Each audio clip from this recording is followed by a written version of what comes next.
brasileira, que muitos de vocês devem ter cursado, né, talvez na licenciatura de vocês, mas que antes também tinha um nome que era Estrutura e Funcionamento, né? Não sei se vocês cursaram alguma disciplina semelhante ou o quê? Sim. E pelas caras de vocês não gostaram nada, né? Não, EPB é diferente. O nosso tempo era estrutura e funcionamento do primeiro e segundo grau. Ensino de primeiro e segundo grau, exatamente. Então, mas era uma, não sei se a Alzina lembra. Era uma disciplina horrível que só tratava de legislação. Era outra abordagem. Mas eu tenho certeza que se vocês cursassem hoje e com os professores do nosso departamento não seria assim, gente. Eu garanto. Então, essa disciplina mas sofreu uma grande reestruturação, sobretudo também, né, por força da entrada de professores, né, com outras cabeças e outras perspectivas.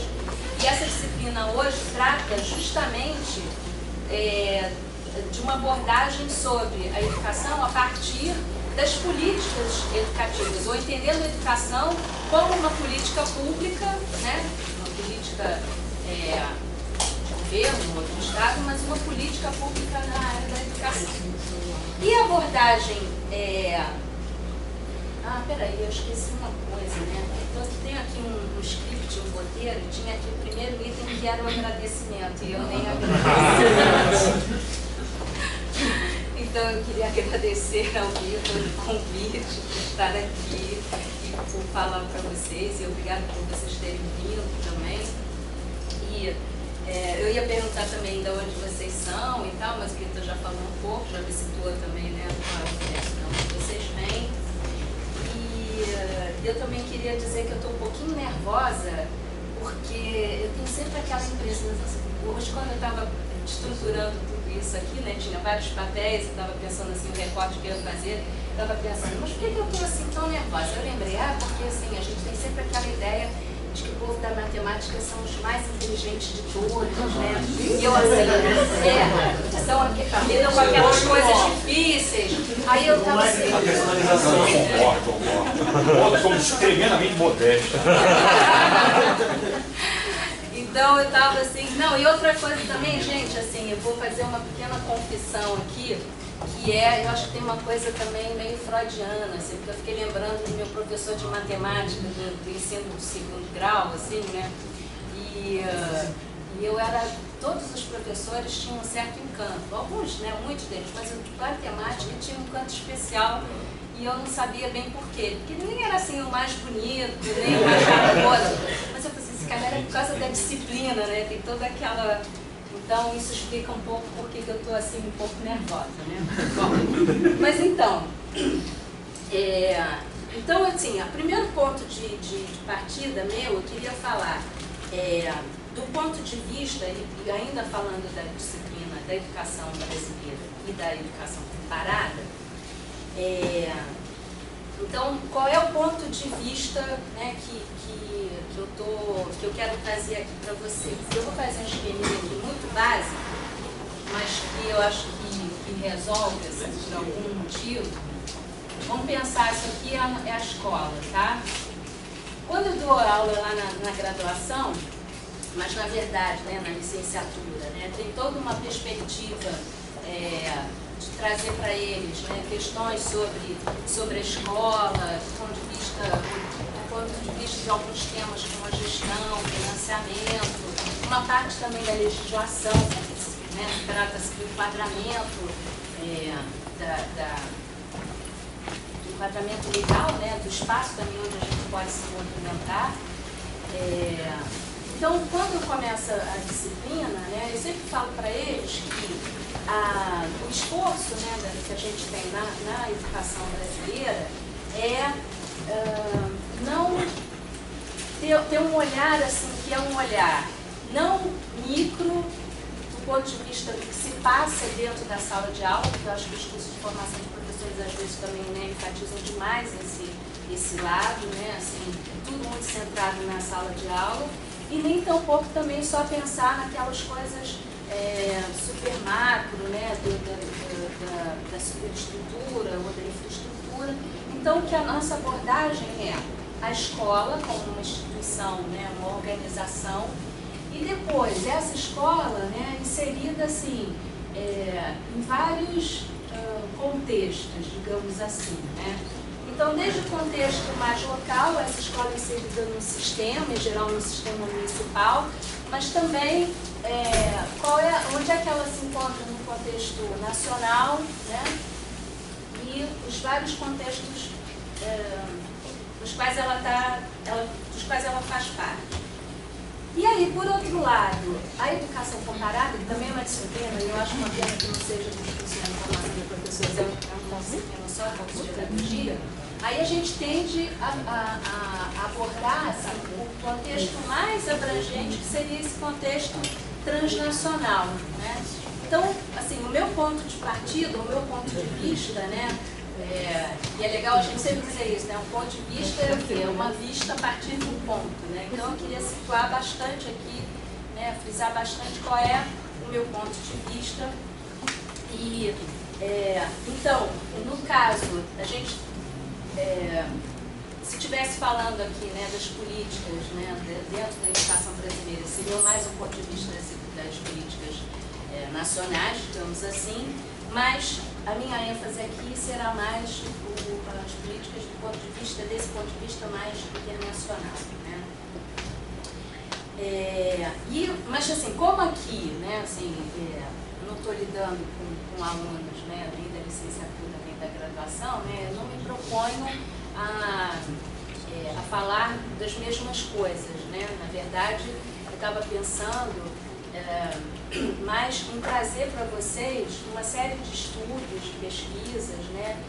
E daí essa abordagem, né, a minha utilização dessa abordagem histórica comparada, trazer esses estudos e essas pesquisas, né, que analisam a instituição escolar desse ponto de vista como ferramentas teóricas, né, como ferramentas para pensar a educação desse ponto de vista, né? Então seria muito mais nesse sentido, né, a minha contribuição aqui, né? E aí, para estruturar também, eu queria deixar aqui como pontos de partida ou de estrutura dessa nossa conversa, alguns conceitos. Então, eu vou colocar a arrumação que eu vou arranjar. Peraí. Pode ser. Então, eu queria que vocês pensassem, que a gente pensasse, né, os conceitos. Que a gente, não agora, daqui a pouco.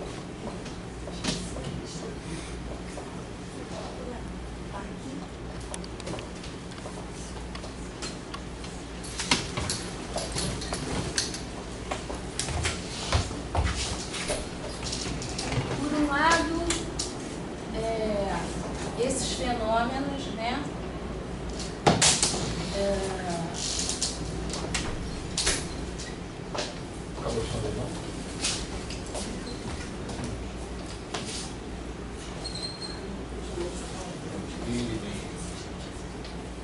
e isso aqui como ponto de partida, ok? Pensando nesses fenômenos aqui, que são, de certa forma, têm muitas semelhanças, mas não são exatamente a mesma coisa, né? E esses dois conceitos também, que eu acho que servem para ilustrar um pouco de tudo aquilo que eu vou tentar trazer aqui para vocês. E aí, e na sequência, na verdade, essa nossa conversa, essa minha apresentação inicial, seria apresentar essa abordagem, né, sócio-histórica, ou das teorias que estudam mais os fenômenos a partir dessa perspectiva internacional. Depois, falar um pouco sobre a atuação dos organismos internacionais, né, assim, a atuação e a produção desses organismos internacionais, né, e finalmente trazer para vocês alguns estudos, né, que sugerem novos modelos dessa regulação das políticas, né? E um exemplo disso seria o PISA. Então, assim, essa nossa conversa passa passará por essas três partes, tá certo? Bom, então, falando aqui desses conceitos, muito rapidamente, na verdade, assim, sei lá, a gente pode pensar, eu só vou pontuar e depois a gente vai voltar a eles, né? Mas pensando aqui muito rapidamente na globalização, né, ou como movimentos assim, né, de homogeneização, mas também de fragmentação, pensar aqui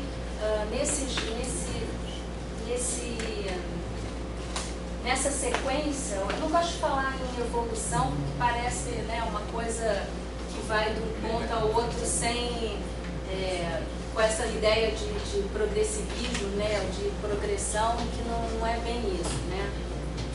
Mas existe uma diferença, que hoje em dia assim, o conceito de internacionalização está muito mais voltado para as questões da universidade, né, ou da internacionalização do conhecimento científico, e virou quase que um valor, né? Assim, agora, para a gente ser cosmopolita e ganhar pontos, todo mundo tem que se internacionalizar, né? Então, mas assim, pensando como fenômenos também, não só, e sobretudo a globalização, né? Não só econômico ou de homogeneização, mas o quanto que há de contraditório também nesse fenômeno, digamos assim. Eu não sei o que é a diferença, não sei diferenciar e não sei como usar essa palavra. Não sei se agora eu acho que isso não é importante. Talvez no final, quando a gente voltar a elas, talvez a gente possa tentar definir um pouco melhor. Mas eu queria que vocês pensassem assim, nisso como são as coisas mais evidentes de tudo aquilo que a gente tem estudado na área na esfera da educação. Porque normalmente também, quando a gente pensa em globalização ou mundialização mesmo, internacionalização menos, mas sobretudo os estudos mais iniciais sobre, ou mais antigos, né, sobre globalização, falavam sempre, ou enfatizavam sempre os aspectos econômicos, né? E toda essa abordagem na área da educação vai tentar perceber esses fenômenos na esfera também cultural, social e educacional, né? E é nesse sentido que eu coloquei aqui. Então, acho que talvez fosse melhor a gente pegar essa abordagem da educação para depois a gente voltar mais a eles. E aqui, a questão da fronteira e da identidade tem a ver também com esses aspectos educacionais, né, sobretudo, porque talvez, porque assim, o que se tem hoje, por exemplo, que é muito, ou que tem sido, como esses estudos têm mostrado que tem sido posto em causa, é justamente a ideia do Estado-nação, né? Então, e a escola foi uma das responsáveis, a instituição escolar, né, assim, teve um papel importantíssimo na consolidação, na construção e na consolidação do Estado-nação. A gente já vai ver porquê, né? Então, se a gente pensar aqui naquela velha definição de fronteira, né, o que é uma fronteira? É uma coisa que delimita um território, né, ou é uma linha que delimita um território. E se a gente pensar na nação, né, como aquela coisa, né, um povo, um território, uma língua, né, assim, se a gente pensar hoje, assim, o quanto que dos fenômenos educacionais e culturais fazem esbater essa noção de fronteira, né, e, por exemplo, se a gente pensar em fenômenos de massa, por exemplo, né, em termos que atingem não só, mas bastante a juventude, né, em termos de gostos musicais ou gostos pela moda, pela música, pela comida e tal. A gente pode pensar num jovem, por exemplo, de uma grande cidade, tem muito mais afinidades com outros jovens de uma outra grande cidade, de um outro país, né, do que propriamente com os jovens do interior do seu próprio país, por exemplo, né? Então a gente, ou um exemplo que eu acho banal, mas que eu gosto também de falar, que é o fenômeno do futebol, né? Assim, até bem pouco tempo atrás, nenhuma criança torceria pelo Real Madrid, né? Não estando na Espanha ou mesmo em Madrid, né? E como é que, assim, é claro que aí a gente pode pensar, né, na difusão massificadora da propaganda, enfim, né, de tudo isso, esses fenômenos planetários mesmo, né? Mas assim, eu queria que vocês... E isso tem implicações diretas, por exemplo, na questão da identidade também, né? Assim, o quanto que a identidade nacional hoje também é atravessada, né, por várias outras valores ou várias outras identificações, né, com coisas que não são mais nacionais, né? Ou por um lado, e aí tem autores também, né, que enfatizam, né, esse infinitamente grande da globalização ou desses fenômenos planetários e o infinitamente pequeno também das manifestações locais, né, de acirramento também de valores étnicos ou religiosos que fazem também surgir muitas tensões, né? Então a gente teria, né, nesse cenário um certo declínio do Estado-nação, né, e ao mesmo tempo a irrupção, né, dessas manifestações que por um lado ligam as pessoas por coisas planetárias, mas também por coisas locais, né? Bom, isso era só assim, alguns indicadores ou alguns índices que eu queria que vocês pensassem para a gente depois voltar a eles, tá certo? Então, e aí, assim, o que na área da educação comparada, primeiro assim, né, eu queria falar um pouco da educação comparada como uma disciplina acadêmica em um campo de saber, né? Como uma disciplina, né, mas também como um campo ou um campo de produção também de algumas teorias, né? E aí, não vou fazer aqui um histórico muito detalhado, né, mas só para você situar um pouco,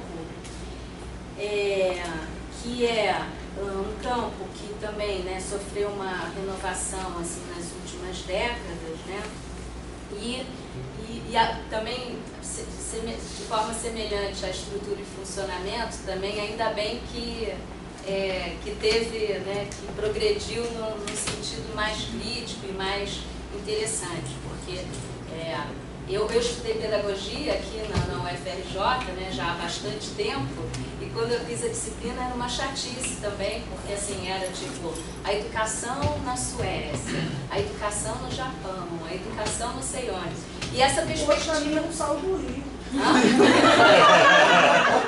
A minha não saiu nem do estado do Rio de Janeiro, o debate. Quando eu fiz o ERD, bem... Em geral, mas você fez pedagogia também? Não, mas eu fiz essa disciplina. Fazia era o caos total. Não era uma boa experiência também, é verdade. E, poxa, gente, era muito difícil ser, é muito difícil ser mais velho, né? Os cursos se modificaram.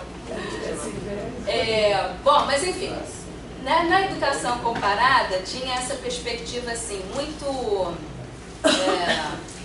essa perspectiva muito estática, né, de que a gente deveria aprender, bastava saber como era o sistema de ensino em outros países, que isso já seria já serviria para alguma coisa, digamos assim.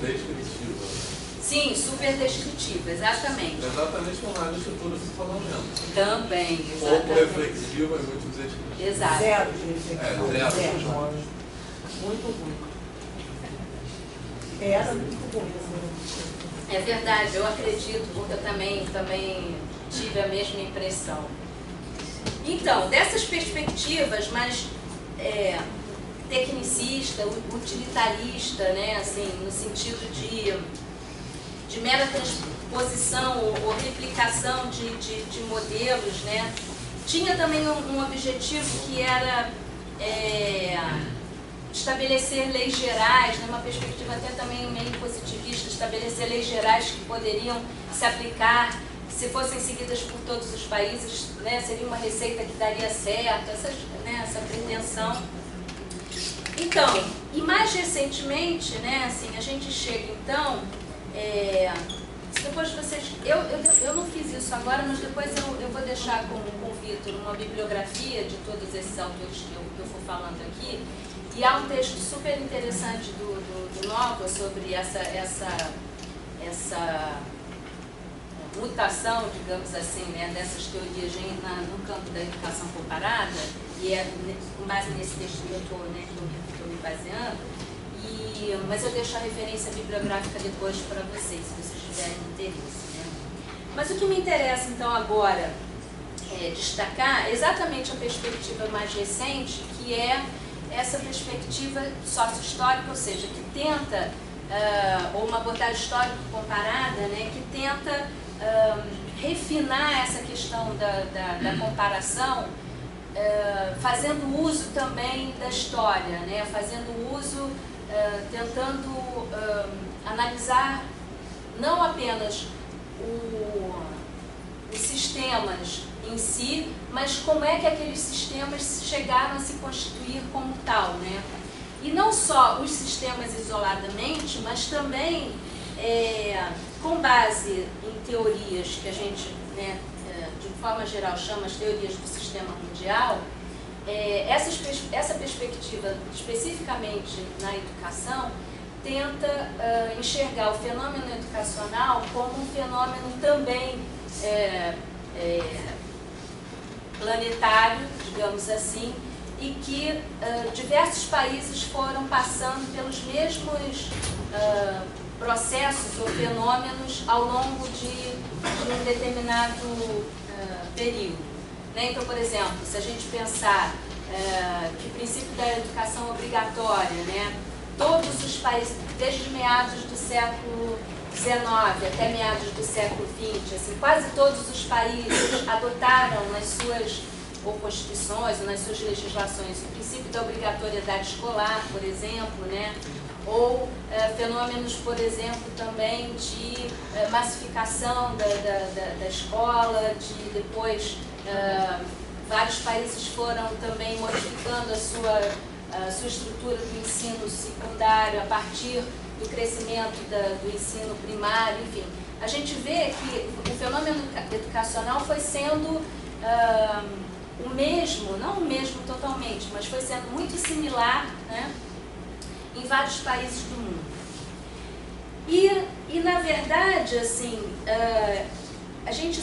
eu gosto de destacar, sobretudo, né, um trabalho de uma equipe de pesquisa da Universidade de Stanford, que na verdade destaca, fez um levantamento assim, super detalhado do currículo de vários países, né? E eles destacam, por exemplo, essa dimensão internacional da educação, no sentido de que ela foi se transformando de forma similar, ou seja, as várias reformas que foram acontecendo foram sempre reformas convergentes, né? Embora não fossem as mesmas, né? Mas o currículo foi sendo...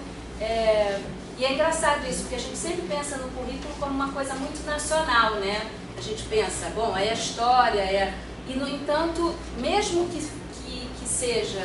tenha um caráter nacional muito forte, a estrutura do currículo era muito semelhante em vários países, né?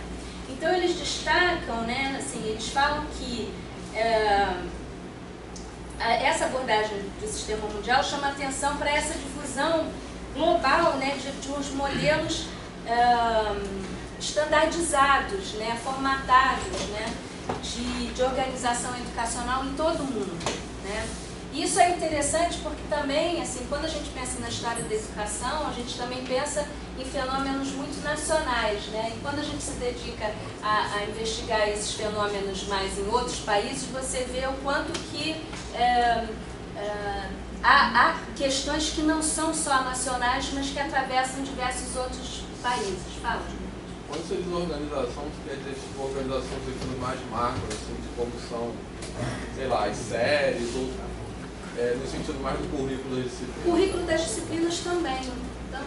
Das séries também, mas... Tá ligado, né? Tá ligado. Mas assim, não só, mas por exemplo, não importa, por exemplo, se são o número de anos é semelhante ou não, mas também a estrutura, sem falar, né, gente, que assim, essa estrutura aqui da escola que a gente conhece, né, de cada professor, um grupo, uma sala de aula, horários pré-determinados e tal, né, assim, já é uma estrutura, né, de muito tempo, né, mas mesmo essa estrutura curricular e de definição de saberes também é muito semelhante, né.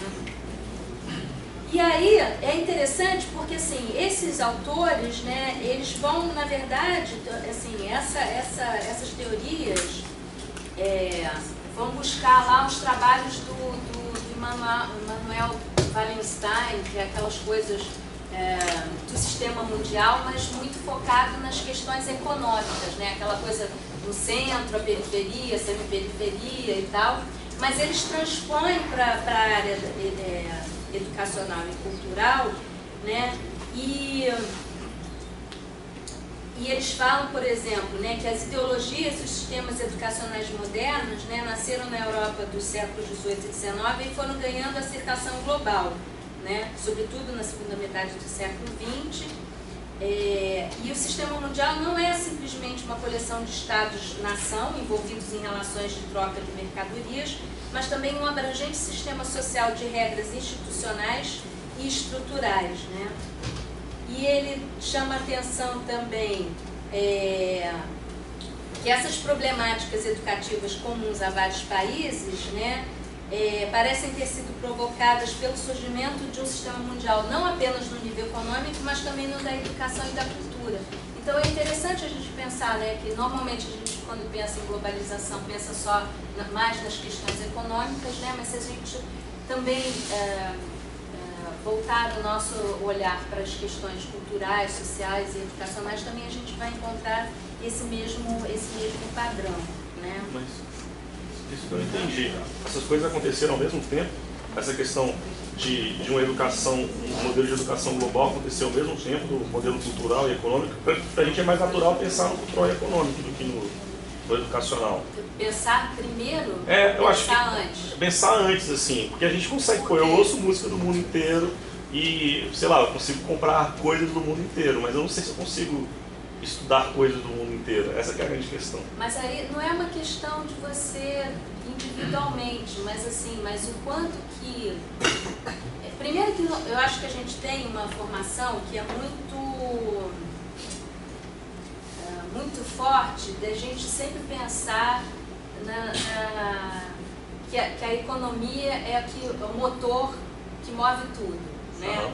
Seja por uma influência também, eu acho, no Brasil, estou falando, né? Até dos estudos muito de esquerda, que sempre foram muito marxistas, né? E sempre falavam da infraestrutura, da superestrutura e tal, e que a infraestrutura é que determina a superestrutura. Mas, por exemplo, para quem vem da história, eu sou da área da história da educação e tal, existe e sobretudo a partir também das teorias mais recentes da história cultural, da história social, né, que dizem que há fenômenos sociais e culturais e educacionais que não têm a sua autonomia, eles também acontecem independente da determinação econômica, né? Então é um pouco nesse sentido, assim, esses autores chamam a atenção para aspectos que têm a ver com o campo interno da educação. Então, os modelos de educação, não é que aconteceu ao mesmo tempo, mas assim, existiu um modelo, esse modelo da escola, isso eu esqueci de falar, talvez por isso não tenha ficado claro, mas esse modelo da escola pública, laica, tem a ver foi sendo espalhada, né, foi se propagando durante esse período, né, e virou um modelo hegemônico, né, mas independentemente das questões, não é independentemente, porque a educação não é independente, mas tem você pode analisar esse fenômeno sem analisar o fenômeno educacional com essa relação tão estreita. A gente consegue, por exemplo, historicamente situar onde que a educação passou a ser separada em caixinhas? História, matemática, sociologia, em que momento histórico, que ponto histórico, sei lá, em que local a gente consegue... Essa é uma pergunta difícil, mas olha, eu sabia que eu ia vir para cá, para esse ambiente da matemática. Alguém ia fazer uma pergunta difícil, eu sabia, mas tudo bem. Não, olha só, ainda na pergunta dele, eu acho... ainda na sua pergunta, e isso que eu acho que não ficou bem claro. Quando eu falei aqui do Estado-nação, quando a gente pensa... Isso que você perguntou me fez pensar, porque assim... qual foi a função primordial da escola na formação do Estado-nação? Quer dizer, vamos pensar, né, na Revolução Francesa, por exemplo. Quem falou? Eu. Não só, ou até assim, se a gente pensar na Constituição antes mesmo, né, assim, deixar de ser feudo para se tornar reino, né, ou já naquela ideia de país, é claro que isso também, né, teve historicamente, né, foram processos diferentes, né, mas assim, a partir do momento que você tem a tal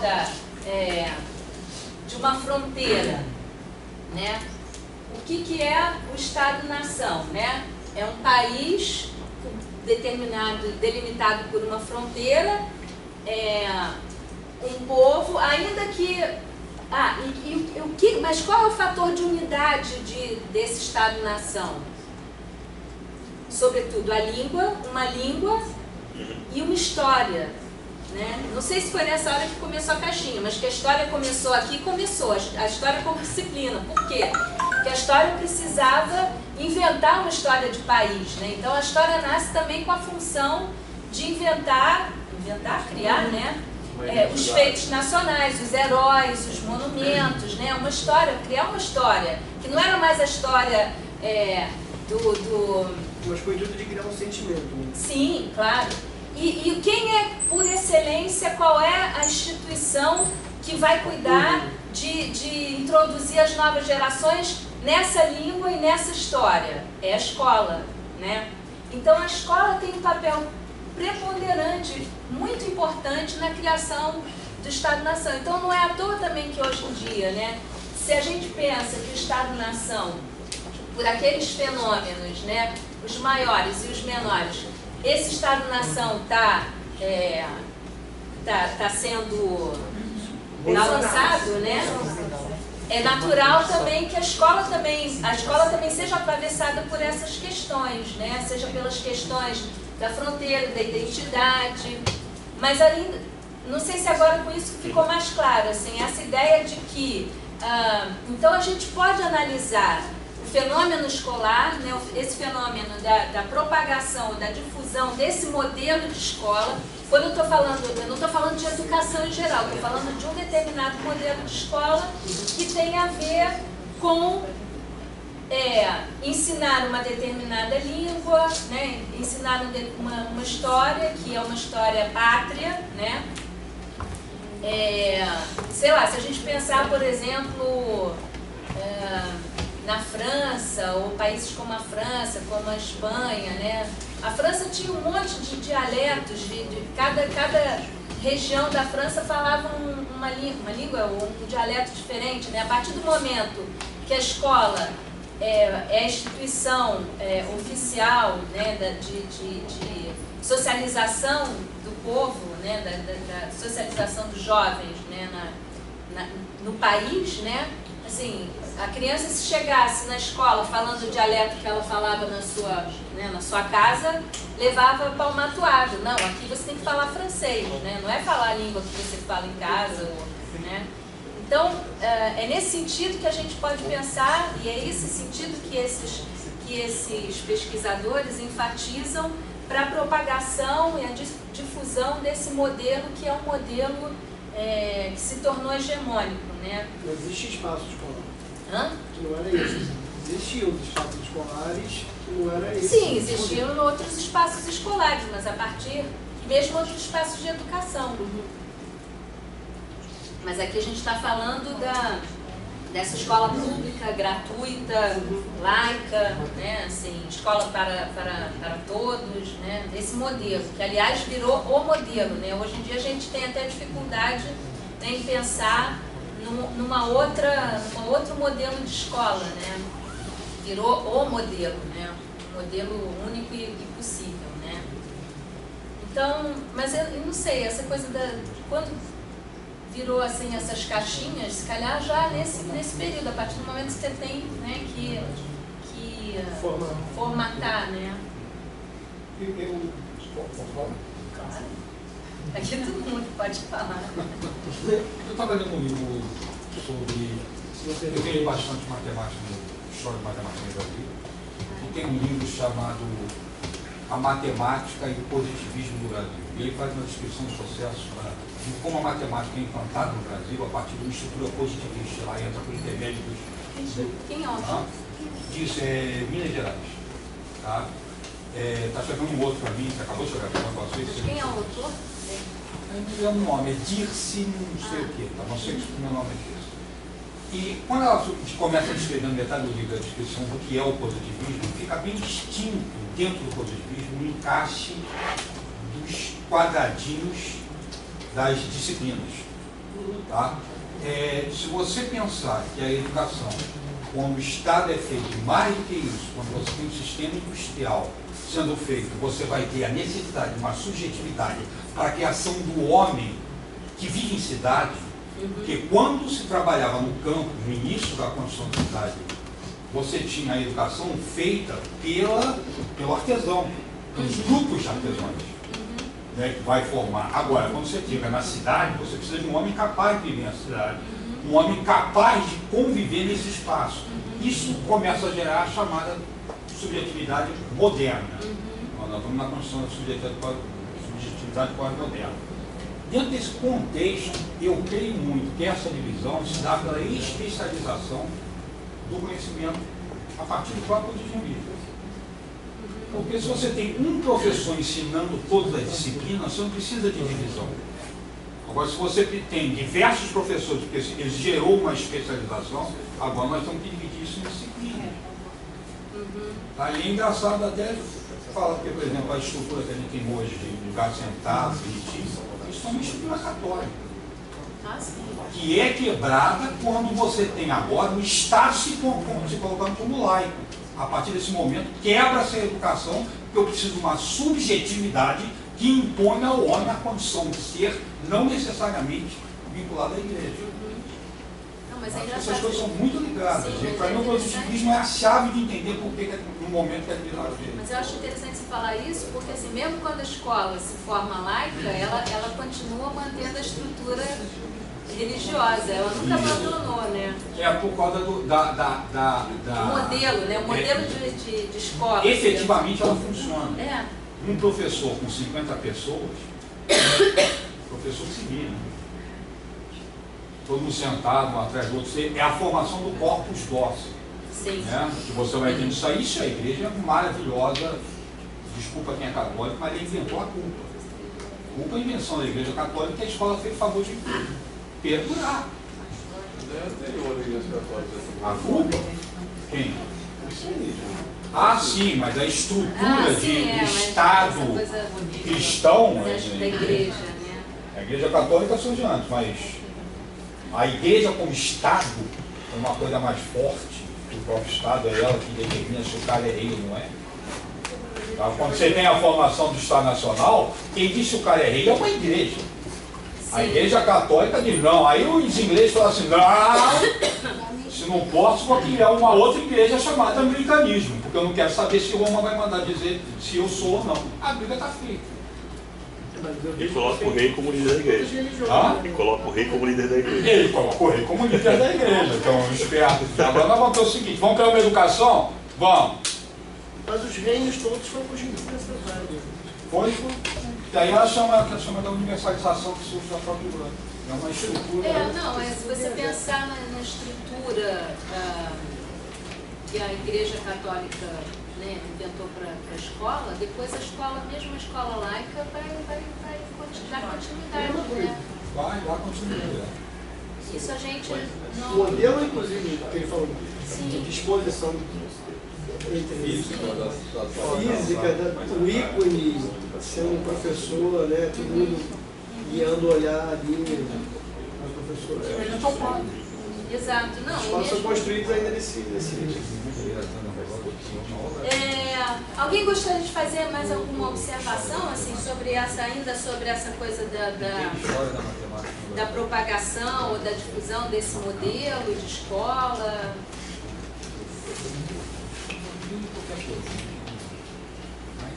Vocês estudaram, alguém estudou algum pouquinho de história da educação, assim? Pô, um pouquinho a gente sempre sabe. Bem pouquinho. Você conhece? É fantástico fazer isso. Você está falando chamado Cuidado de Escola. Ah, maravilhoso. Aí eu pensou um pouquinho de cabelo branco. Cuidado de Escola é um clássico. Você conhece, Vitor? Não. Era dos anos 80, né? Mas Anos era 80. do cara que... Cuidado de Escola, é uma obra-prima. Do Cláudio Secom, que era um cara que é um cara que tem até a Ruizac, uma coisa... Depois eu posso te mostrar, te emprestar.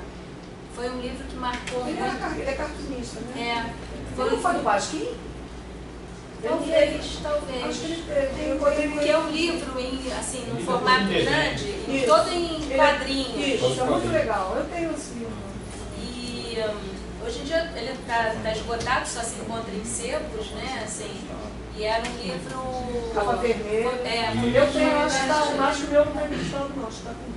É um livro muito marcante porque falava, tinha um pouco de história, falava assim, dos impasses da educação, mas tudo em forma de quadrinhos, Isso, assim, exatamente. muito bacana. É bem legal. Muito legal, é verdade.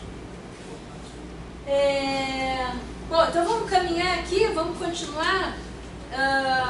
Então, agora, eu acho que eu vou seguir aqui, assim, o que vocês, assim, quando vocês pensam, ou pensando agora, em atuação dos organismos internacionais, o que vem à cabeça de vocês, assim? ONU. Hã? A ONU, Unesco, essas coisas. Sim. Mas na área da educação, assim. Ranking. O que mais? Ranking. O PISA, né? O PISA. É impossível não falar de PISA, né?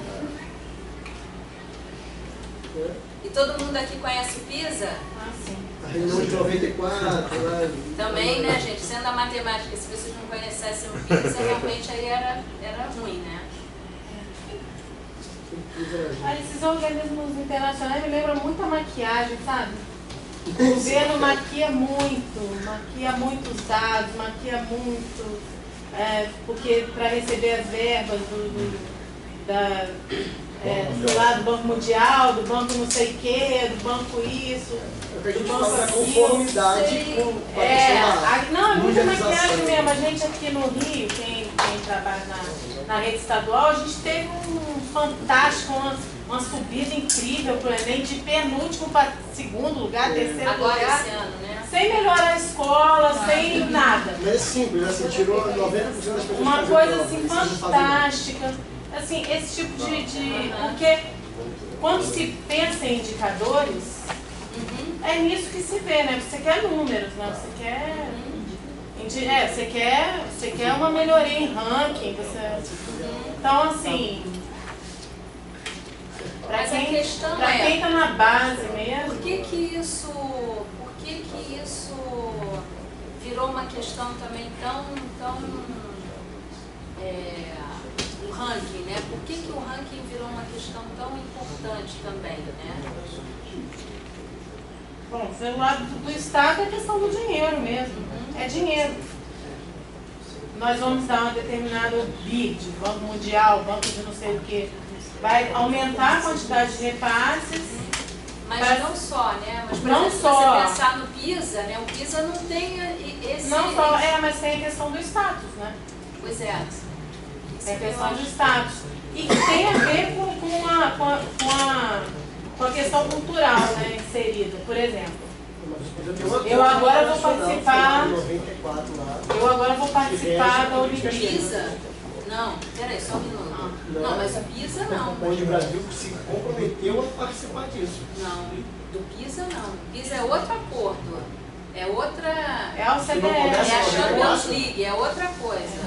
Então, a gente já vai falar disso. Eu acho que isso tem. Eu vou fechar meu pensamento. Tem um componente cultural que o PISA.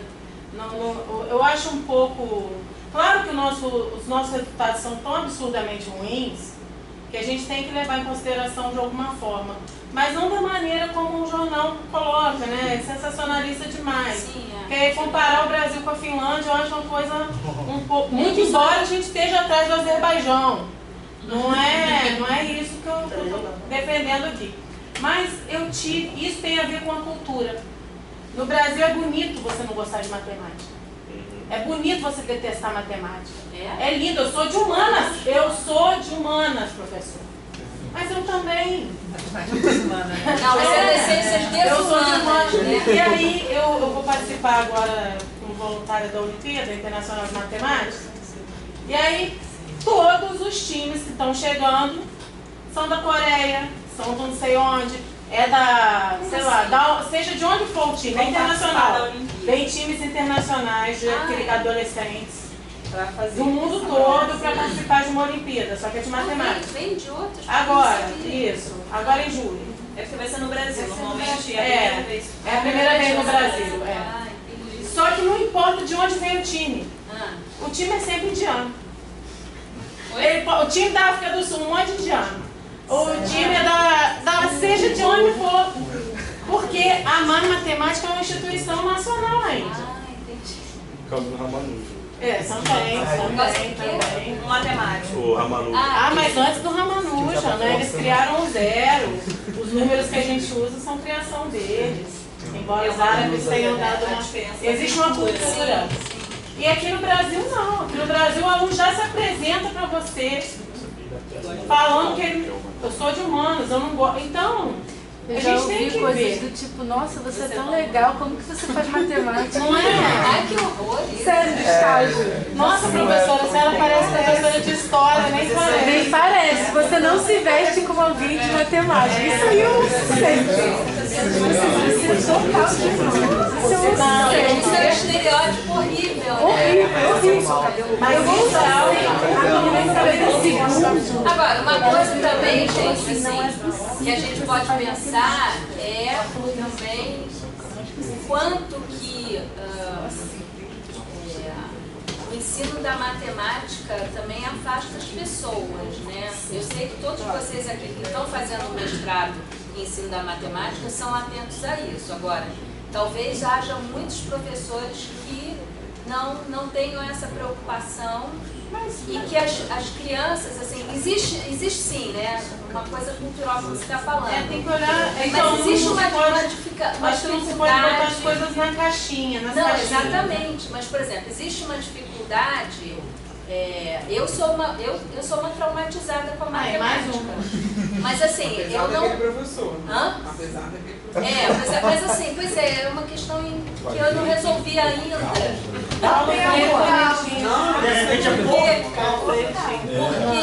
Não, mas assim, eu acho que em algum momento, assim, as crianças, os adolescentes, em algum momento deixam de entender alguma coisa e aquilo cria um bloqueio, e depois aquilo, assim, é uma bola de neve que vai se acumulando. E aí, a ação do professor, não é do professor individualmente. Quando eu falo do professor, isso também é uma coisa que a gente tem visto muito nos cursos de formação de professores. Quando a gente fala, o professor, não é para colocar tipo a culpa naquele pobre coitado que tem ali um monte de coisas, é para pensar o professor dentro da escola, ele e os seus colegas e o conjunto dos professores da escola que tem que dar uma solução a isso. Mas nesse ponto a matemática, a escola ela presta um desserviço à matemática. Porque a matemática, ela precisa de mentes criativas. E a escola mata a criatividade. O céu tem que ser azul, o sol tem que ser amarelo, e a criança não pode estar voando. Não sei por que a criança não pode estar voando. E aí, mas é uma questão... Eu acho que isso é uma questão mais da formação do professor de matemática, do professor que ensina matemática, né? Assim, porque tem várias coisas que eu acho que são muito particulares que a Bruna acabou de expulsar aqui, que a matemática tem que ser um instrumento de exclusão, né? Verdade. Também, né? E eu acho que tem coisas que talvez assim, aconteçam na escola. De elitização, você quer dizer? Assim, tipo, separar os melhores da não mesmo.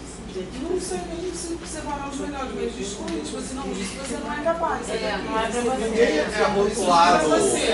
Ninguém recebe um rótulo negativo porque não é bom em música, por exemplo. Mas recebe. É verdade. Ah, você não entende de rocha, sai daqui, ninguém fala isso. É verdade. Você não sabe dançar, o som também é frente. Não, isso algumas pessoas talvez essa coisa de se depois essa coisa de se afirmar, eu sou de humanas, deve ser um revanche, né? Assim, um revide, né? Assim, você me oprimiu tanto que eu agora vou, né? Deve ser, não sei, nunca tinha pensado nisso, né? Mas uma crença, pode ter sido excluída.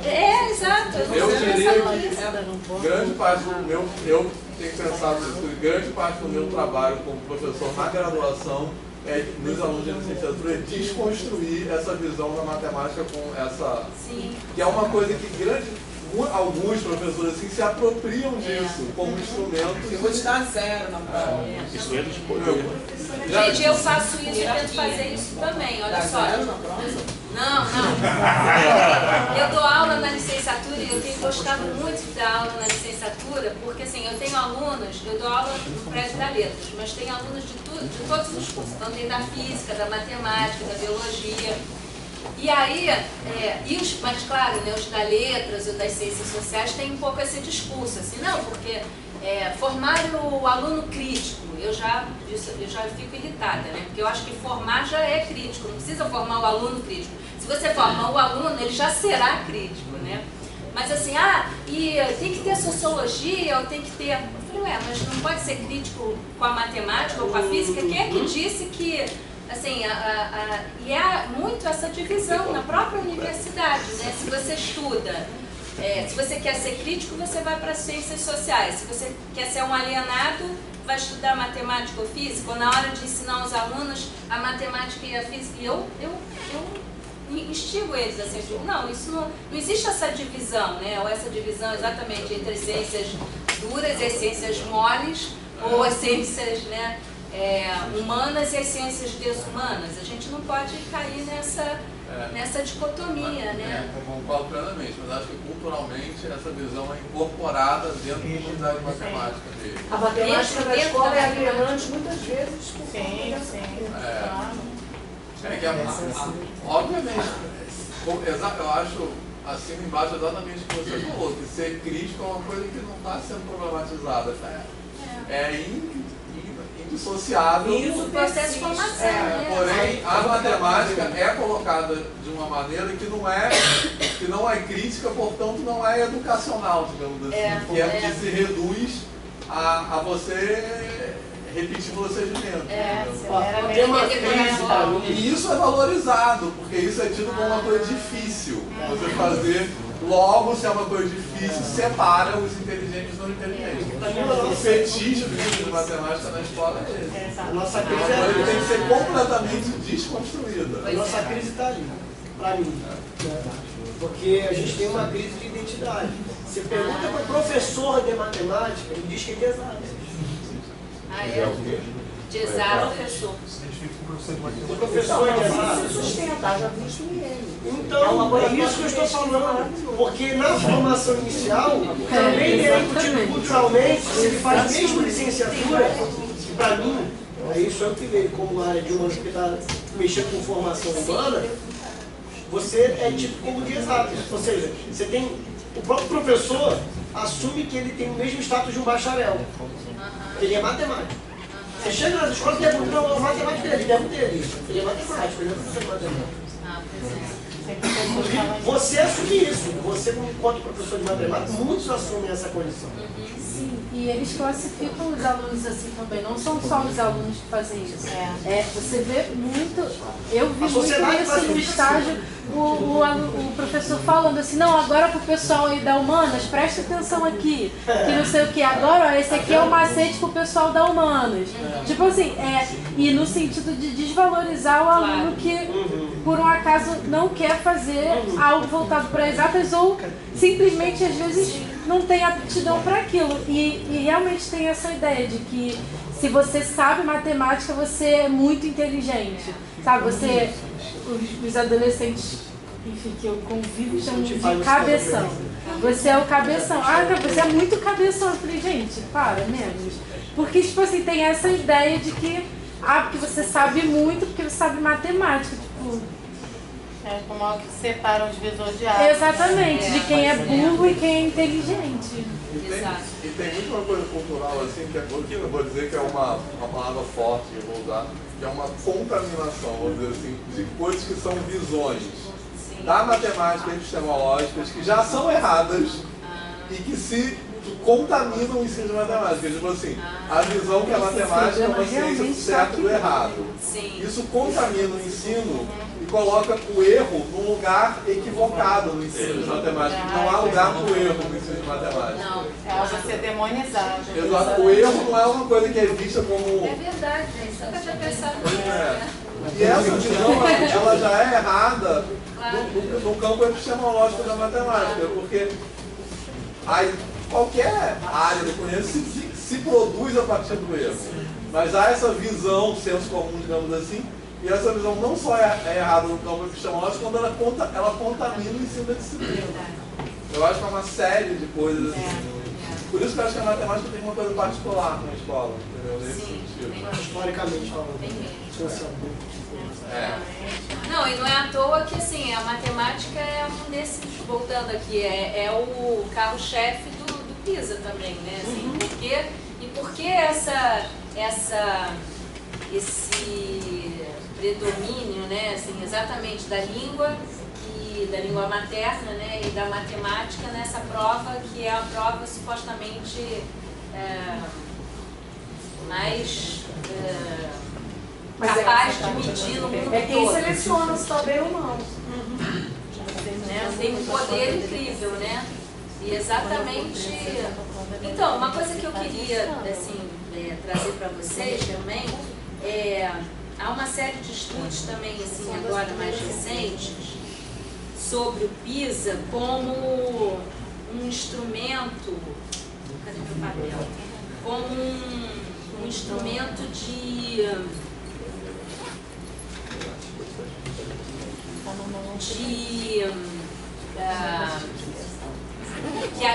um instrumento perfeito, né, de ligação, que utiliza o conhecimento para a elaboração de política, né, porque e é um dispositivo, né, ao mesmo tempo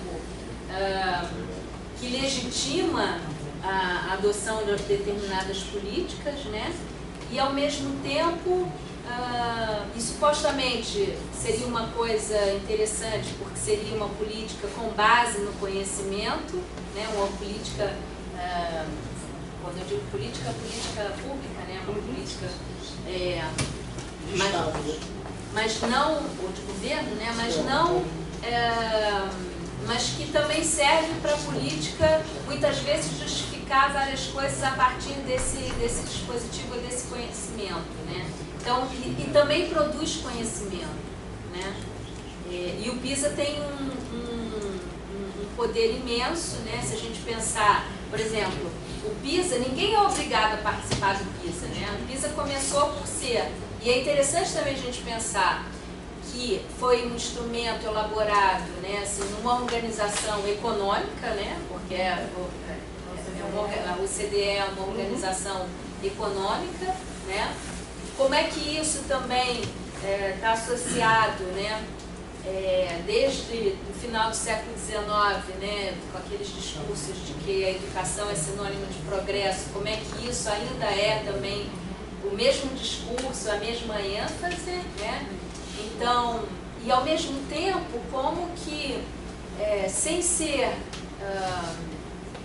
imposto, como é que os países aderem, né?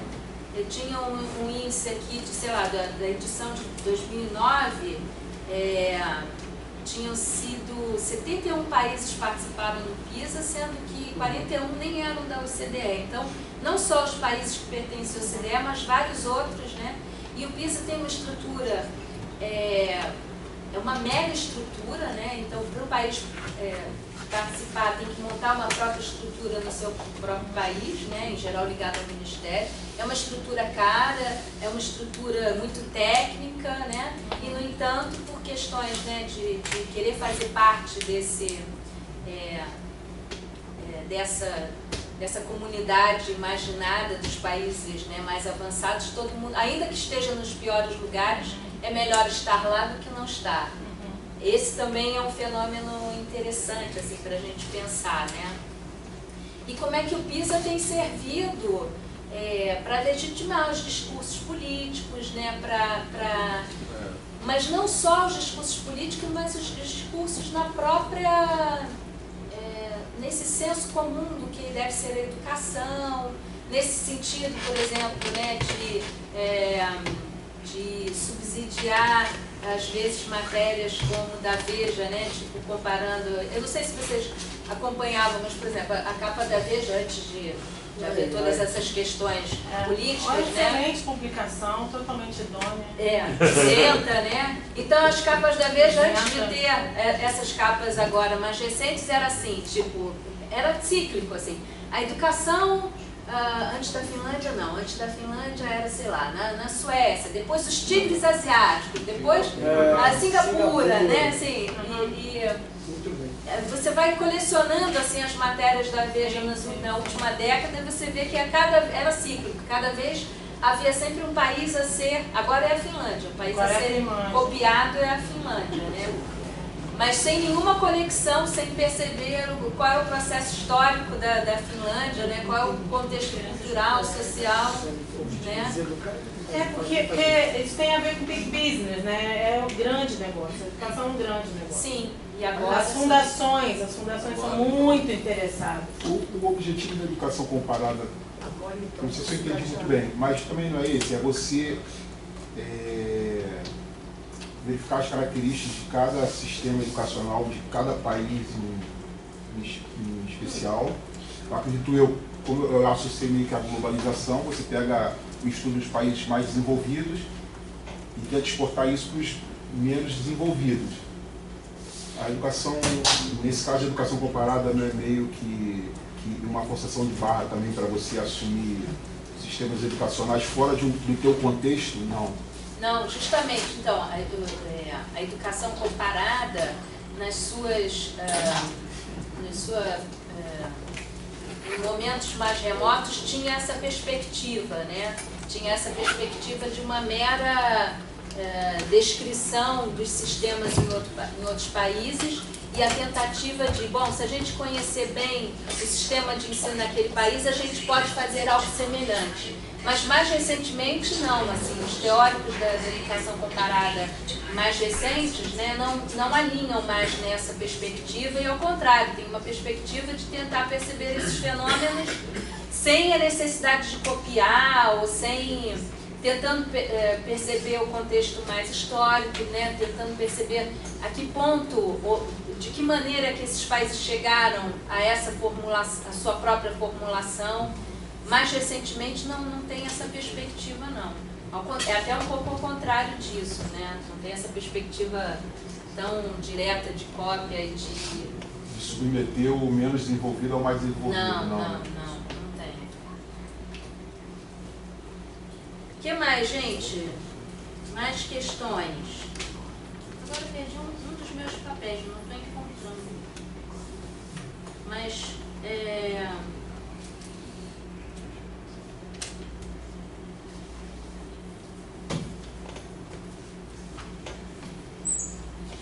ainda sobre os organismos internacionais,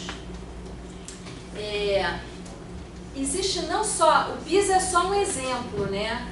Assim, se a gente pensar, e o PISA também tem uma característica, ou tem, talvez seja o resultado, né, de um processo histórico também, que no contexto dos anos 90, é legal isso da educação em perspectiva internacional, porque você amplia um pouco o olhar, né, assim, sobretudo na área da história da educação, né, de não ver apenas ou somente a história do país, a história da educação nacional, mas tentar... Então, por exemplo, se a gente pensar na década de 90, né, em que havia uma série de países, né, em dificuldades econômicas e que acabavam, né, por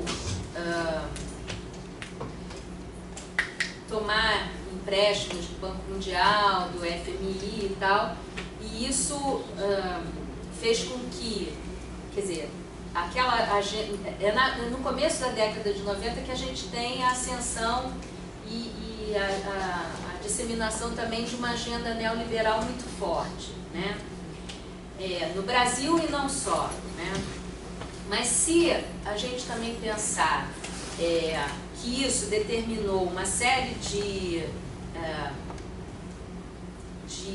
projetos educacionais, o fato é que também, né, assim, nos anos 90, havia um diagnóstico, né, da educação muito negativo, né, em vários países, não só no Brasil, né? E isso fez com que esses organismos internacionais, né, organizassem grandes reuniões e grandes encontros.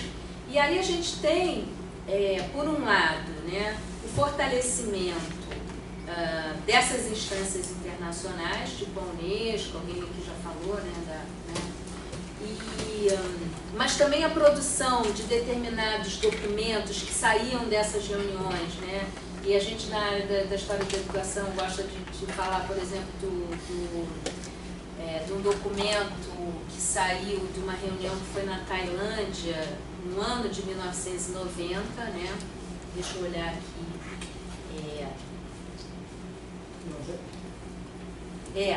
Conferência Mundial de Educação para Todos, em Jomtien, na Tailândia, né, que foi financiada pela Unesco, a Unicef, o PNUD e o Banco Mundial. Então, desse não, Salamanca é 92.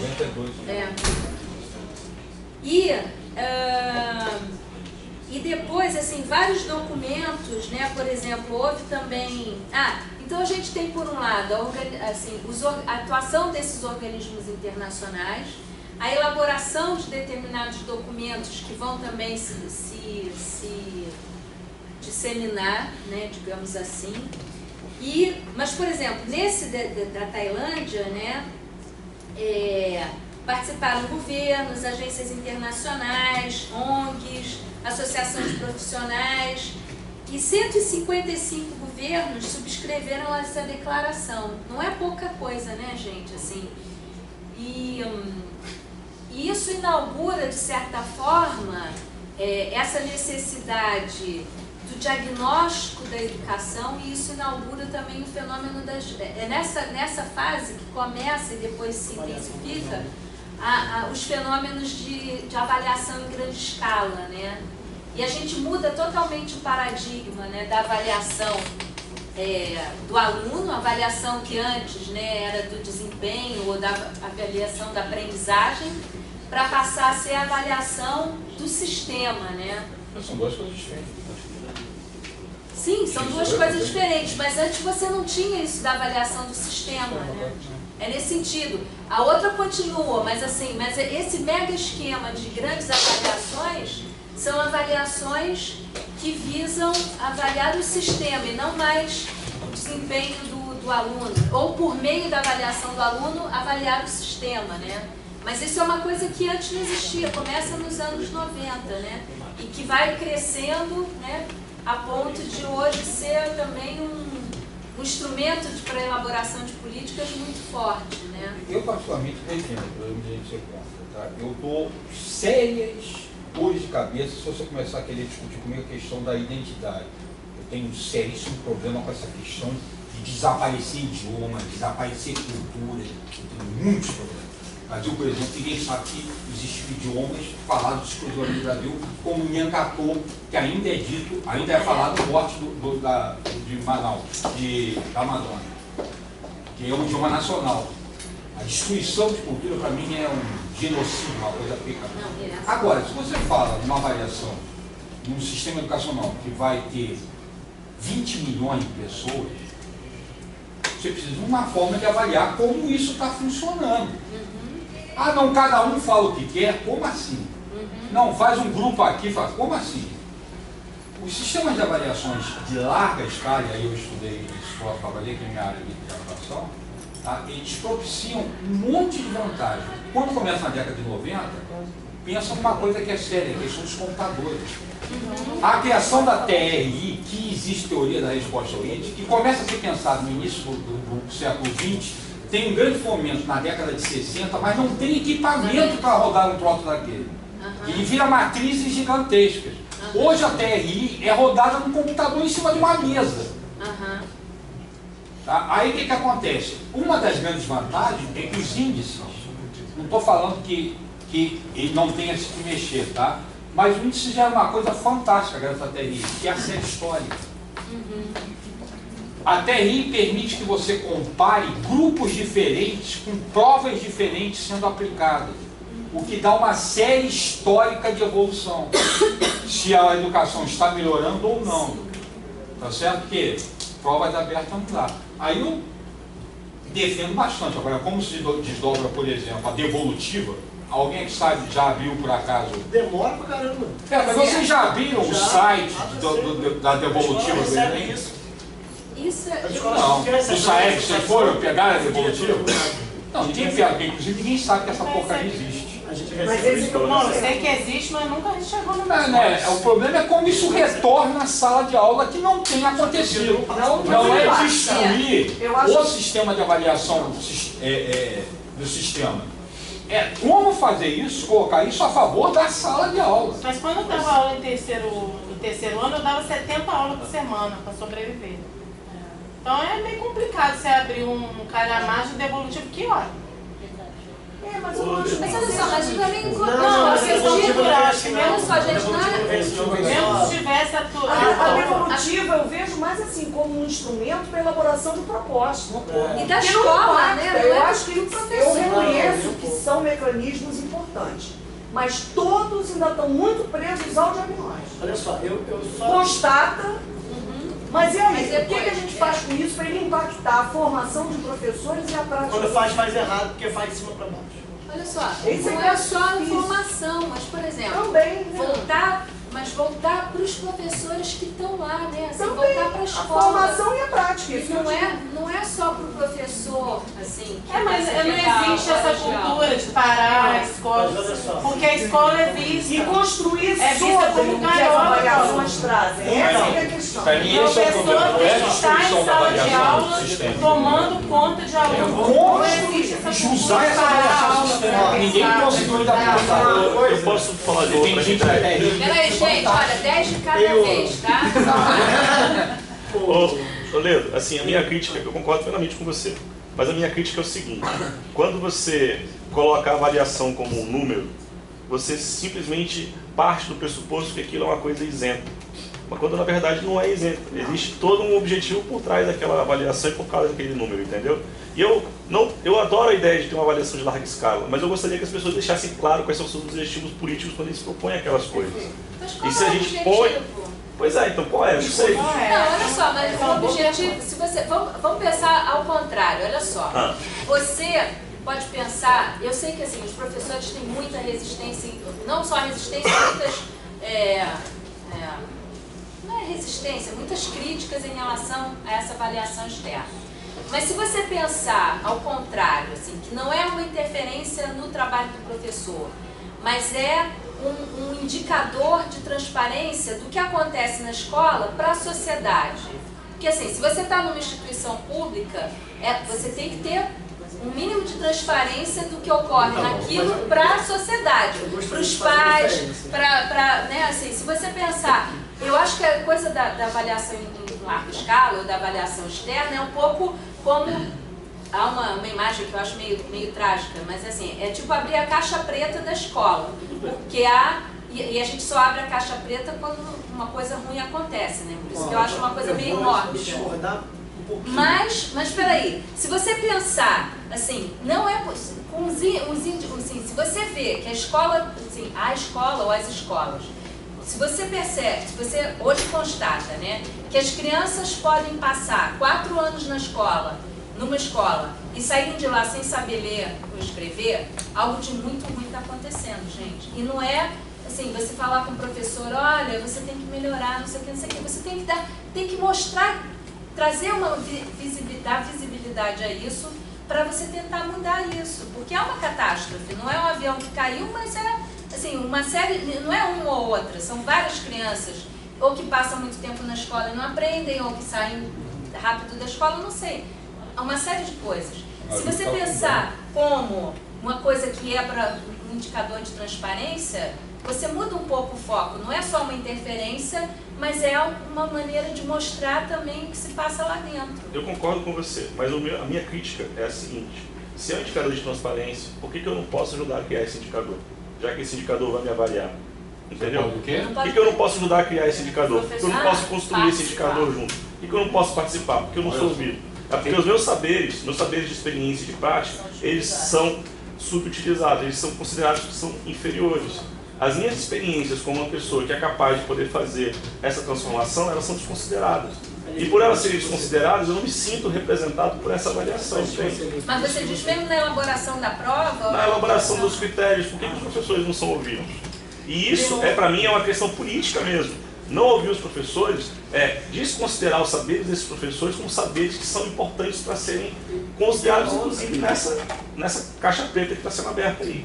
Então, assim, como eu falei com o Ledo, eu não discordo da existência disso, mas eu quero saber quais são as políticas que estão por trás disso. Eu tenho uma outra crítica que é o seguinte: a gente vive falando sobre, inclusive, eu tenho até uma pesquisa sobre avaliação, onde a gente tem a noção de que avaliação é prova. Então, primeira coisa, a gente avalia o sistema educacional ou a caixa preta por uma prova, uma coisa que a gente tem que refletir sobre isso. Segundo, eu vou falar uma coisa que não precisa ir muito longe. O meu filho estudava no QI, e aí você pega uma prova que você faz para a escola pública e dá para colegas dele lá do QI, eles têm certa dificuldade com a linguagem que você usa. Quando eu peguei a deles também e entreguei para os meus alunos, uma certa dificuldade. Então, é isso que talvez ele também esteja falando, é assim, o cara não está participando daquilo que afeta ele. Se eu der a minha prova para um cara do QI, da maneira que eu faço, das coisas que você cobra, que você valoriza aqui, pode não ser a mesma coisa que o cara valorize lá. Porque ainda tem isso também. E tem uma outra coisa que, assim, a gente, de novo, vou voltar, a gente não avalia, não pode, de novo, levar as pessoas, porque a gente não sabe. Eu tenho uma imagem de uma escola de avaliação, enquanto prova, o que isso causa, fazer uma prova. Fazer uma prova para uma pessoa pode não ser a mesma coisa que você estava pensando que é. Por exemplo, fazer aqui na FRJ, pô, legal, você sabe pra caramba, entre aspas, e de repente, pô, o cara lá em outro lugar, lá em Manaus, lá fazer a prova. Eles têm sensações, comportamentos, sentimentos diferentes de quando vão fazer uma prova. Como é que você avalia o sistema educacional, por exemplo, se você não avalia o efeito transformador que essa escola traz para outros índices, por exemplo, IDH, que eu sempre bato de frente com o Matias, aí é assim, você não faz uma comparação dessa, você, de novo, você volta na simplificação de uma prova, de conteúdos, avalia o sistema educacional, você faz uma relação que você pode falar dos conteúdos, que são definidos ali por quem? E talvez, de novo, volta na questão do lícito, o cara não ajudou a preparar nada daquilo. Assim, nada do que o cara está fazendo assim, de repente, cobrando PISA, é o que o cara está, de repente, cada autonomia de cada projeto político pedagógico da escola, está vendo que a sociedade daquele local ali por exemplo, necessita, clama e participa para construir. Então a minha crítica é no sentido que o Ulisses falou, e a gente não pode considerar que isso é um indicador de educação. É um indicador. Todo mundo por todos os alunos são um. Eu não acho que a gente pode levar para esse nível. Uma única prova avalia e parametriza segundo que parâmetros de normalidade, que parâmetros de excelência. A Lua já falou isso. Se eu pergunto depois de Copacabana é uma coisa, eu perguntar a mesma coisa. Mas será que não é possível avaliar minimamente eu não gosto muito dessa palavra, mas assim, as habilidades, as competências, os adquiridos? Avaliar com que não pode. Quando a gente vai se propor a fazer uma Quem está na escola básica sabe disso. Eu trabalhei e trabalho até hoje, quase 20 anos em Bahia, e já trabalhei na Zona Sul e tal, não dá para comparar. Você não tem a mesma noção do que Gente, mas você não consegue avaliar assim, com algum dispositivo se a criança leu e entendeu um texto e é capaz de escrever minimamente? Uma criança que tem acesso à leitura todos os dias é uma coisa. A mesma idade, a criança só tem acesso a outras coisas e não dá para Não, mas aí a questão é, a outra criança tem que ter o mesmo acesso que a outra. Mas não faz sentido a mesma escola para cada um. Eles não participam do mesmo sentido. A escola não faz sentido na Zona Sul, o mesmo sentido que faz em Bahia. Não faz em Bahia, mas a criança não Não, mas eu estou dizendo de coisas do mesmo estado. Imagina um país que vem. Não, mas olha só.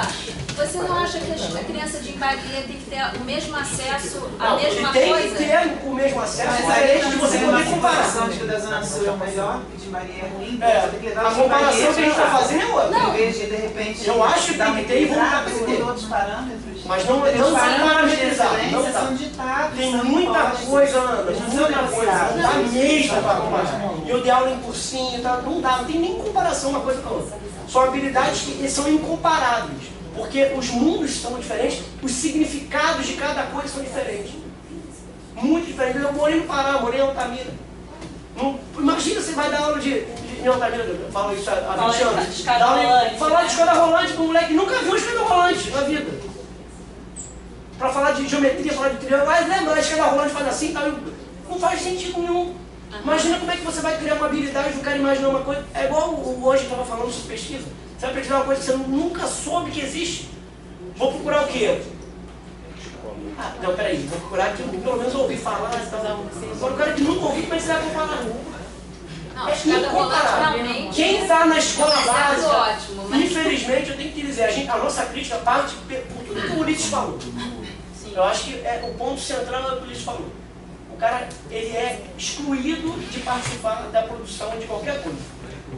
De opinar sobre qualquer coisa que inclusive vai afetar o trabalho dele. Mas olha só, eu acho que essa alienação, o professor também ele é formado assim, filho. Mas ele também vai introduzindo isso, porque eu me lembro há um tempo atrás, eu estava lá no estado, tinha aquelas provas do SAERT. E os alunos da escola não faziam. Mas eles não faziam porque nenhum professor chegou e explicou, gente, olha só, essa prova é por causa disso, disso, disso e disso. É importante que vocês façam. Eu concordo, eu explicava e eles não faziam porque eu explicava. Eles só chegavam lá e não tinham a prova. Justamente pelos motivos que o Ulisses falou, eu explicava tudo. E o cara falou assim, então por isso eu vou fazer. Não, mas aí é uma opção que ele tem. Então, a outra que indicador é esse? Naquela situação, ele não ia porque ele só tinha que fazer mais uma prova. Mas olha só, de novo, fazer prova, esse modelo, prova já é uma coisa que foi inventada para classificar as coisas, e aí vamos combinar, a gente tem que entender dos conceitos históricos de construção. Mas a gente faz prova o tempo todo. Eu entendo, mas a gente vai continuar e não ser refletido. Mas olha só, a gente faz muitas coisas ao mesmo tempo. Exatamente. Eu posso problematizar. Gente, mas olha só. Mas é que você já um grupo que problematiza até o problema. Eu já percebi. Não, mas olha só, gente. Olha só, você não tem noção. Você não tem noção da discussão que deu ao logo do grupo. É uma problematização extrema. Mas, gente, olha só. Mas eu acho que, assim, eu tendo a concordar com tudo isso que foi levantado. Mas nessa linha que você falou, é o seguinte, por que existe prova? Você não vai conseguir eliminar a prova. Não, olha só, a gente vive... Por que a gente vai para a escola? O problema é a valorização dela. Não, mas olha só, por que você vai para a escola? Entre outras coisas, é para ter um diploma. Por que vocês fizeram um curso de graduação. Não, a escola não é outra coisa, a escola é isso, é para ter um diploma. E com o diploma você vai procurar uma profissão, você vai ter a chancela de poder ocupar um lugar. Tudo bem, a gente pode não pensar assim, mas é assim que o sistema funciona. Mas não é que está a serviço do capital, assim, você... Eu não vou chocar, saber para quem está na escola. Não, a minha questão não é se está a serviço ou não do capital, assim, está a serviço, assim, vocês acreditam numa escola que não dê diploma? Eu não conheço o modelo. É isso, mas é isso, assim, se a gente está numa escola que forma e todo mundo vai à escola também porque vai ter um diploma, que vai lhe permitir, por que a gente faz uma faculdade? Para ter um diploma, para poder exercer uma profissão, não é? Então, assim, como é que a gente não vai fazer prova? Eu concordo com você que você está com essa visão. Agora, eu quero que você convença com esse discurso que o cara vai ter diploma e aí, por isso ele consegue isso. Ele vai falar com você, por favor, isso é mentira. O cara ali tem isso aqui e trabalha ali. O cara não tem isso aqui e está ali, ó. Vai nesses lugares que eu estou falando para você, que a gente tenha uma noção daquilo que é o senso comum da nossa mundo. Quando você vai, tenta fazer esse sentido de escola. A escola não faz nem esse sentido, sabe por quê? Porque não é verdade para esse pessoal que mora lá. Tem muitos lá com diploma de primeiro, segundo, até faculdade, que continuam esforçando lá, porque não faz sentido nenhum ter o diploma. Mas eu estava falando daqueles que, para quem isso faz sentido, né? Se a pessoa, assim, passa pela escola, pelo perrengue da escola, para depois, com o intuito de se formar, ele quer o diploma. É claro que há outros que nem têm nesse sentido. É verdade. Estou nesse universo, mas estou falando no universo da escola, em que há algum tipo de ordenação e conclusão por meio de prova. Disso a gente não pode fugir. Não dessa escola. Se a gente inventar outra escola, tudo bem. Mas dessa escola não vai ter como fugir da prova. O meio de avaliação. É exatamente diferente, prova e avaliação. Mas eu passou a estar dentro de uma discussão de discutir uma coisa, um índice, e discutir o que esse índice mostra. O que quase ninguém discute, porque quem foi que leu o documento de fundamentação do IDEB? Você sabe o que o IDEB avalia? Você sabe, você leu o documento técnico? Tem que ler o documento técnico para saber o que avalia. Ele fala, olha, esse índice não está avaliando a condição social do aluno, que não avalia mesmo. Quem que avalia? Avalia essa outra coisa. Agora, destruir os índices todos, não conta para ninguém não. Vocês sabem o que é o mestrado? É o empréstimo da tua força de trabalho. Ninguém falou para vocês que vocês estão trabalhando de graça? Quando vocês chegam no mestrado, vocês pegam a sua força de trabalho e figuram num prédio e dão para a instituição tua força de trabalho para fazer a pesquisa que a instituição quer. Para entrar no doutorado, tem que apresentar um projeto que vai ser aprovado pela instituição. Ao final, a instituição pega a minha força de trabalho, devolve na forma de diploma, dizendo que eu estou qualificado para assumir uma posição maior na sociedade. Retire isso que você... Olha, eu só estou falando não, tá? A escola como aparelho ideológico do Estado. Tá? Foucault, Marx, mas é mesmo. Tá? Se você quiser quebrar a estrutura da escola, ó, vão acabar. Então, para te conhecer, estou indo embora. Fica mais 2 minutos.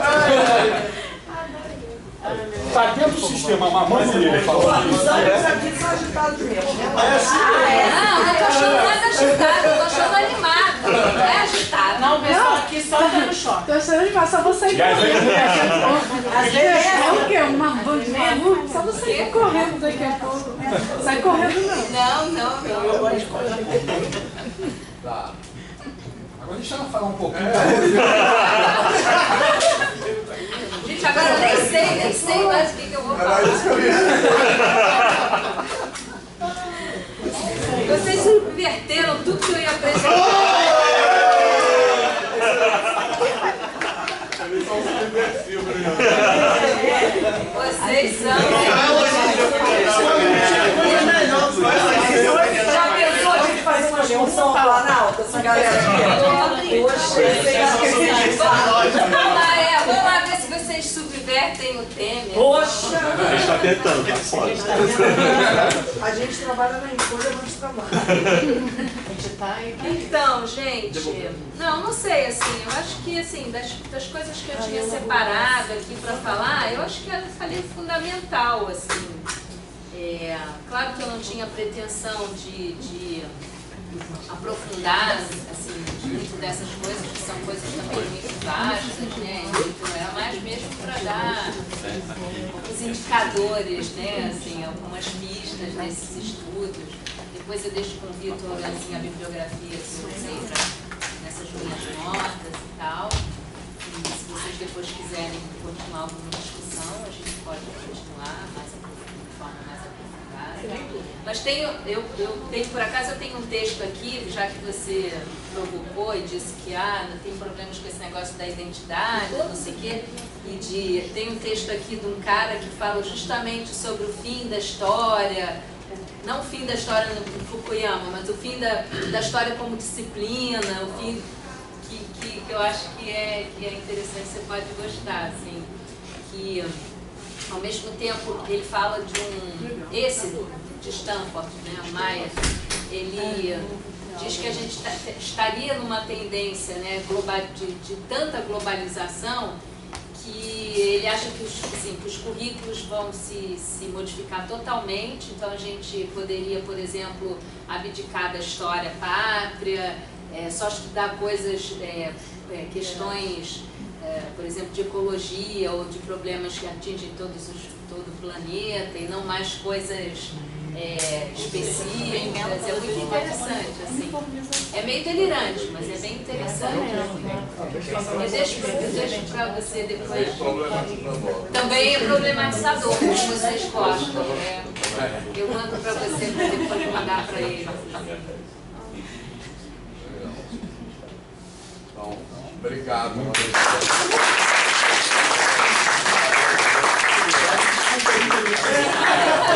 Desculpa que você falou pouco, a gente fala muito. Não, foi muito legal, mas muito envolveu bem o pessoal. Alguém quer falar mais alguma coisa? Alguém quer fazer mais alguma observação? O negócio é falar assim, quando der 7 horas na hora de